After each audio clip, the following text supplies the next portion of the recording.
I'm meteorologist Gary Lezak. I'm going to catch a snowflake. The snow has finally transitioned from rain to snow here at the Keys in Lake Tahoe. This storm, predicted by the LRC 2 months ago, I'll show you in the next few weeks. Look at this. We've had 2 inches liquid so far. Okay, I'm going to catch a snowflake.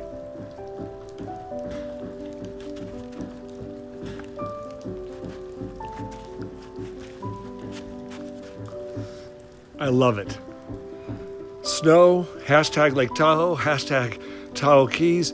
It has finally changed over. The snowstorm has begun.